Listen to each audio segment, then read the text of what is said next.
નમસ્કાર દોસ્તો, સ્વાગત છે તમારું.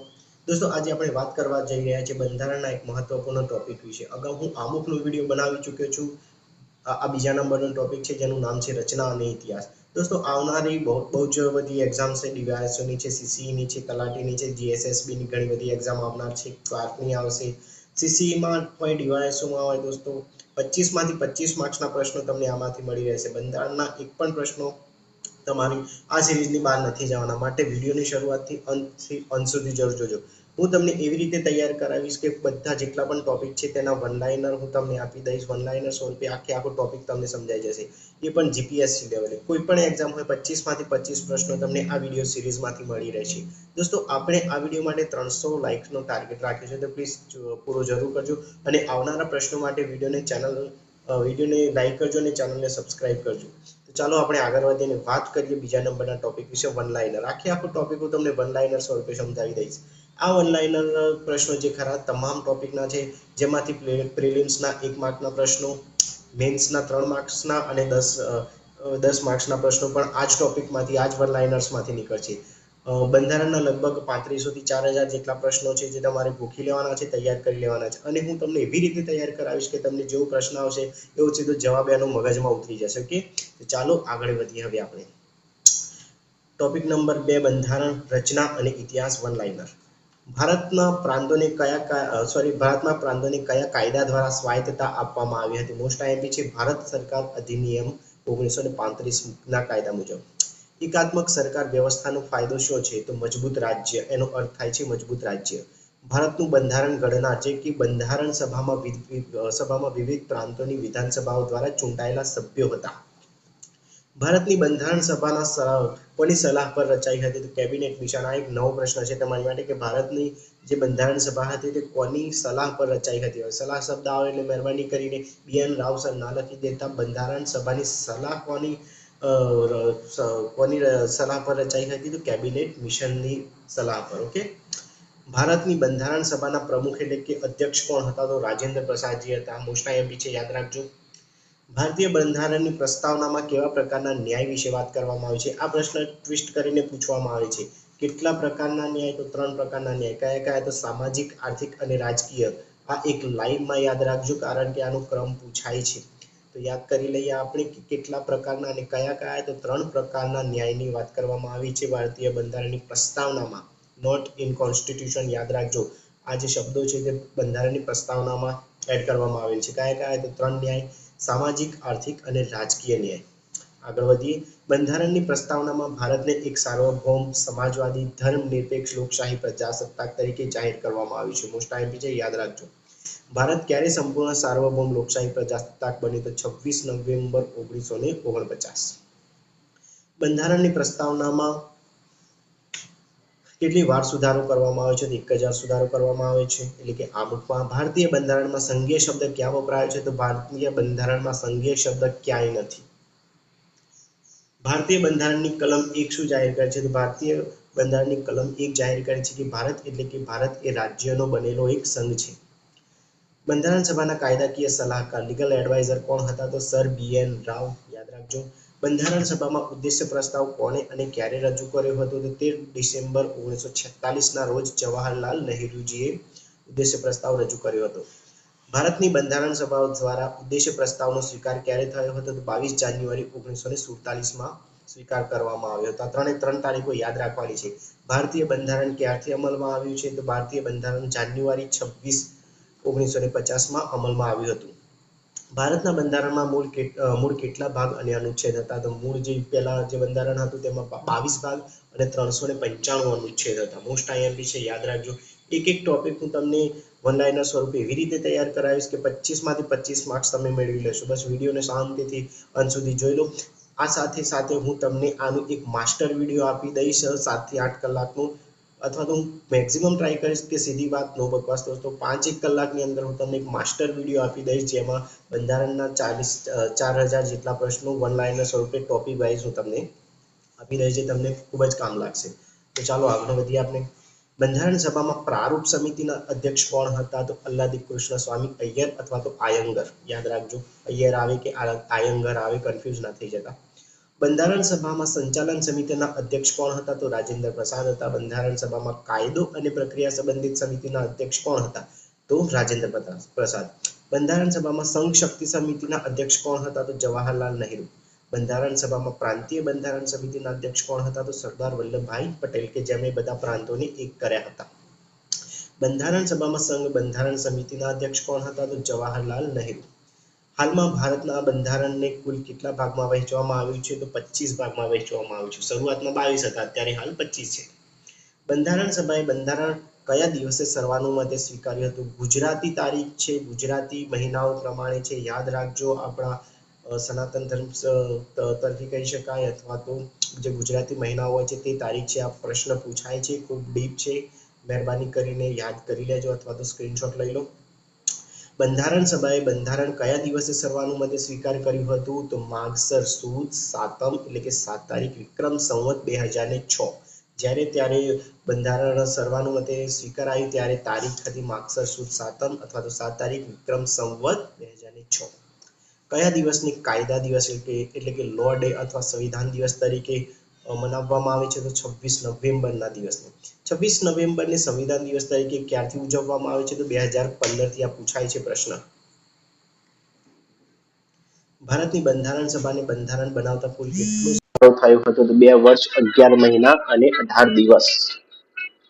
બંધારણ સભાની 2 વર્ષ 11 માસ 18 દિવસમાં કેટલી બેઠકો થઈ હતી? તો 166 જેટલી બેઠકો થઈ હતી. બંધારણ બનાવવામાં થયેલો કુલ ખર્ચ કેટલો હતો? તો 64 લાખ જેટલો ખર્ચ થયો હતો. બંધારણના મૂળ બંધારણને કઈ જગ્યાએ સુરક્ષિત રાખવામાં આવ્યું છે? તો સંસદ ભવનની લાઇબ્રેરીમાં સુરક્ષિત રીતે રાખવામાં આવ્યું છે. બંધારણ સભામાં પારસીઓનું પ્રતિનિધિત્વ કોણે કર્યું હતું? HP મોદીએ કર્યું હતું બંધારણ સભામાં પારસીઓનું પ્રતિનિધિત્વ. હવે ભારતમાં કોઈ રાજા નથી અને કોઈ પ્રજા નથી, બધા રાજા છે અને બધી પ્રજા છે. આ કથન કોણે સૂચવ્યું હતું? તો રાજેન્દ્ર પ્રસાદે સૂચવ્યું હતું. ભારતના બંધારણને બનાવવા માટે બંધારણ સભાની રચનાની માંગ ભારતીય રાષ્ટ્રીય કોંગ્રેસ દ્વારા સર્વપ્રથમ ક્યારે કરવામાં આવી હતી? તો 1935માં કરવામાં આવી હતી.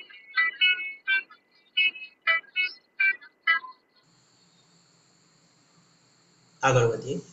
બંધારણ સભાઓના કુલ સભ્યોમાંથી દેશી રાજ્યોના કુલ કેટલા પ્રતિનિધિ હતા? તો 93 પ્રતિનિધિ હતા. યાદ રાખજો.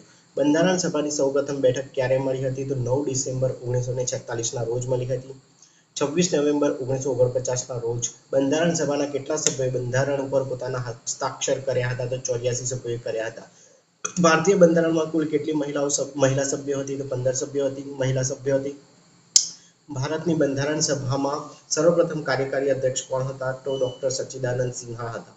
ભારતની બંધારણ સભાના ઉપાધ્યક્ષનું નામ જણાવો. તો HC મુખર્જી, જે ઉપાધ્યક્ષ હતા. ભારતની બંધારણ સભાના સર્વપ્રથમ સ્થાયી અધ્યક્ષ કોણ બન્યા? તો ડોક્ટર રાજેન્દ્ર પ્રસાદ બન્યા.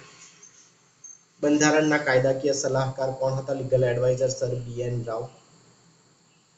બંધારણ સભામાં ઉદ્દેશ્ય પ્રસ્તાવ કોણે અને ક્યારે રજૂ કર્યો હતો? 13 ડિસેમ્બર 1946ના રોજ જવાહરલાલ નહેરુજીએ પ્રસ્તુત કર્યો હતો.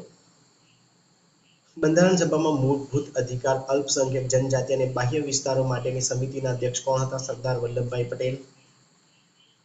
ભારતનું બંધારણ ઘડવા માટેની ખરડા સમિતિના અધ્યક્ષ કોણ હતા? તો ડોક્ટર ભીમરાવ આંબેડકર. યાદ રાખજો. બંધારણ માટેની પ્રારૂપ સમિતિના સભ્યો કયા હતા? કેટલા હતા? તો 7 સભ્યો હતા પ્રારૂપ સમિતિમાં. કોને ભારતના બંધારણના પિતા અથવા તો ભારતના બંધારણના મુખ્ય નિર્માતા તરીકે ઓળખવામાં આવે છે? તો ડોક્ટર બાબા સાહેબ આંબેડકર. બંધારણ સભાએ ભારતનું બંધારણ ક્યારે પસાર કર્યું? 26 નવેમ્બર 1949ના દિવસે. ભારતની બંધારણ સભા દ્વારા પસાર કરવામાં આવેલ બંધારણમાં કુલ કેટલા અનુચ્છેદ અને અનુસૂચિઓ હતી? શરૂઆતમાં 395 અનુચ્છેદ અને 8 અનુસૂચિ હતી. વર્તમાનમાં ભારતના બંધારણમાં કુલ કેટલી અનુસૂચિ છે? તો 12 અનુસૂચિ છે. હાલમાં ભારતના બંધારણને કુલ કેટલા ભાગમાં વહેંચવામાં આવ્યું છે? તો 25 ભાગમાં. બંધારણ સભાએ બંધારણ કયા દિવસે સર્વાનુમતે સ્વીકાર્યું હતું? તો માગસર સુદ સાતમ, એટલે કે વિક્રમ સંવત 2006ના દિવસે. ભારતની બંધારણ સભામાં સૌપ્રથમ અધ્યક્ષ કોણ હતા? સચ્ચિદાનંદ સિન્હા. ભારતની બંધારણ સભાના ઉપાધ્યક્ષ HC મુખર્જી. ભારતની બંધારણ સભાના પ્રમુખ કોણ હતા? એટલે અધ્યક્ષ કોણ હતા? તો રાજેન્દ્ર પ્રસાદ. યાદ રાખજો. બંધારણ સભા જ્યારે ધારાકીય સંસ્થા તરીકે મળતી હતી ત્યારે તેના અધ્યક્ષ કોણ રહેતું હતું? તો ગણેશ વાસુદેવ માવળંકર, GV માવળંકર. બંધારણ સભાના કાયદાકીય સલાહકાર લીગલ એડવાઇઝર કોણ હતા? તો સર બી એન રાવ. દોસ્તો આ પ્રશ્નોની હું સોર્સની વાત કરી દઉં તો એનસીઆરટી, જીસીઆરટી, તેની સાથે જ અગાઉની પરીક્ષાઓમાં પૂછાયેલા પ્રશ્નો, કોલેજની પણ જેટલી પણ લો બુક્સ હોય છે તે, તેમાં જે પણ બંધારણ આપેલ છે તે, યુનિવર્સિટી ગ્રંથ નિર્માણ બોર્ડના જે પુસ્તકો છે તેવા 8 થી 9 પ્રકારના અલગ અલગ સોર્સિસમાંથી આ નીકાળેલા પ્રશ્નો છે. તો પ્લીઝ આ પ્રશ્નો ખૂબ જ મહત્વના છે, તો શરૂઆતથી અંત સુધી જરૂર જોજો. બંધારણ સભાએ રાષ્ટ્રગાન અને રાષ્ટ્રગીતને ક્યારે મંજૂરી આપી હતી? તો 24 જાન્યુઆરી 1950માં. ભારતીય બંધારણ ક્યારથી અમલમાં આવ્યું છે? તો 26 જાન્યુઆરી 1950. બંધારણ સભાએ રાષ્ટ્રધ્વજ તિરંગાને કયા દિવસે દરજ્જો આપ્યો હતો? બંધારણીય દરજ્જો 22 જુલાઈ 1947. યાદ રાખજો, મોસ્ટ આઈએમપી છે. ભારતની જનતા સ્વયં પોતાના ભવિષ્યનું નિર્માણ કરશે. આ વિધાન કયા વ્યક્તિનું છે? તો ગાંધીજીનું છે. બંધારણ સભાની રચનાની સૈદ્ધાંતિક સ્વીકૃતિ અને સૌપ્રથમ કોના દ્વારા અને ક્યારે મળી? તો ઓગસ્ટ પ્રસ્તાવ 1940માં મળી હતી. કઈ યોજના અંતર્ગત બંધારણ સભાની રચના કરવામાં આવી હતી? તો કેબિનેટ મિશન 1946. વચગાળાની સરકાર ઇન્ટર્ન ગવર્નમેન્ટની વ્યવસ્થા કઈ યોજના હેઠળ કરવામાં આવી હતી? કેબિનેટ મિશન દ્વારા. ઈસવીસન 1946માં બ્રિટિશ સરકારના કેબિનેટ મિશનમાં કયા કયા સભ્યોનો સમાવેશ થયો હતો? તો સર સ્ટેફર્ડ ક્રિપ્સ, જેઓ અધ્યક્ષ હતા, સર પેટ્રિક લોરેન્સ અને એવી એલેક્ઝાન્ડર. ખાલી તમે એક વખત વિડીયો જોઈ લેશો ને તો એ તમને આખા ટોપિક મોટી થઈ જશે. બંધારણ સભાની સર્વપ્રથમ બેઠક ક્યારે મળી હતી? 9 ડિસેમ્બર 1946. બંધારણ સભાની સર્વપ્રથમ બેઠક ક્યાં મળી હતી? તો દિલ્હીમાં મળી હતી. ભારતના બંધારણનું પ્રારૂપ તૈયાર કરવાવાળી બંધારણ સભાના સભ્યોને વિવિધ પ્રાંતોના વિધાનસભા દ્વારા ચૂંટવામાં આવ્યા હતા. કેબિનેટ મિશન યોજના અંતર્ગત બંધારણ સભામાં કેટલા સભ્યોની વ્યવસ્થા કરવામાં આવી હતી? તો 389. બંધારણ સભાના કુલ સભ્યોમાંથી દેશી રાજ્યોના કુલ કેટલા પ્રતિનિધિ હતા? તો 93 સભ્યો હતા, પ્રતિનિધિ હતા. 24 જાન્યુઆરી 1950ના રોજ બંધારણ સભાના કેટલા સભ્યોએ બંધારણ ઉપર પોતાના હસ્તાક્ષર કર્યા હતા? 284 લોકોએ. બંધારણીય સભામાંથી મુસ્લિમ લીગ નીકળી જવા પછી દેશની રજવાડાઓ અને બ્રિટિશ રાજ્યોની બંધારણ સભામાં બેઠકમાં કેટલો ઘટાડો થયો હતો? તો જોઈ લઈએ આપણે. દેશી રજવાડાઓ 93માંથી 70 બચ્યા, બ્રિટિશ રાજ્યો 296માંથી 229 બચ્યા. કુલ બંધારણીય સભાની બેઠકો જે 389 હતી તેનો ટોટલ સરવાળો 299 રહી ગયો. ભારતની જનતા સ્વયં પોતાના ભવિષ્યનું નિર્માણ કરશે, ગાંધીજીએ કહેલ છે. બહુ મોસ્ટ આઈએમપી પ્રશ્નો છે દોસ્તો. ઘણા પ્રશ્નો મેં રિપીટ કર્યા છે અને એટલા માટે રિપીટ કર્યા છે કારણ કે વારંવાર પૂછાય છે ને તમને યાદ રહી જાય એટલા માટે. ભારત માટે બંધારણ સભાની રચના હેતુ. બંધારણ સભાનો વિચાર સર્વપ્રથમ કોણે પ્રસ્તુત કર્યો હતો? સ્વરાજ પાર્ટીએ 1924માં કર્યો હતો. સ્વરાજ પાર્ટી 1924. 1924માં બ્રિટિશ સરકાર પાસે ભારતના બંધારણના નિર્માણ માટે કોણે માગણી કરી હતી? તો મોતીલાલ નહેરુએ, જવાહરલાલ નહેરુના પિતાજીએ. કયા વર્ષે કોંગ્રેસે કારોબારીએ બાહ્ય સત્તાનું કોઈ પણ બંધારણ માન્ય રખાશે નહીં એવો પ્રસ્તાવ પસાર કર્યો હતો? તો 1936માં લખનૌ અધિવેશનમાં. કોંગ્રેસનું અધિવેશન હતું 1936 લખનૌ અધિવેશન. ભારતના બંધારણને બનાવવા માટે બંધારણ સભાની રચનાની માંગણી ભારતીય રાષ્ટ્રીય કોંગ્રેસ દ્વારા સર્વપ્રથમ ક્યારે કરવામાં આવી હતી? તો 1935માં. ભારતની જનતા સ્વયં પોતાના ભવિષ્યનું નિર્માણ કરશે, ગાંધીજીએ કહ્યું હતું. બંધારણ સભાની રચનાની સૈદ્ધાંતિક સ્વીકૃતિ 1940માં ઓગસ્ટ પ્રસ્તાવમાં મળી હતી. મોસ્ટ આઈએમપી પ્રશ્નો છે દોસ્તો. પ્લીઝ તમે રિક્વેસ્ટ છે મારી, તૈયાર કરી લેજો. બંધારણ સભાની સર્વપ્રથમ બેઠક દિલ્હીમાં મળી હતી. બંધારણ સભા રચવાની માંગ સૌપ્રથમ 1895માં કોના દ્વારા કરવામાં આવી હતી? તો બાળ ગંગાધર તિલક દ્વારા કરવામાં આવી હતી. મોસ્ટ આઈએમપી પ્રશ્નો છે. કેટલાક પ્રશ્નો હું તમને પૂછું છું જેનો જવાબ તમારે નીચે કોમેન્ટ બોક્સમાં આપવાનો છે. ઓકે, તો ભારતની બંધારણ સભા દ્વારા ઉદ્દેશ્ય પ્રસ્તાવ ક્યારે સ્વીકાર થયો? ભારતીય બંધારણ ક્યારથી અમલમાં આવ્યું છે? ભારતના બંધારણમાં કુલ કેટલા ભાગ અને અનુચ્છેદ હતા? બંધારણમાં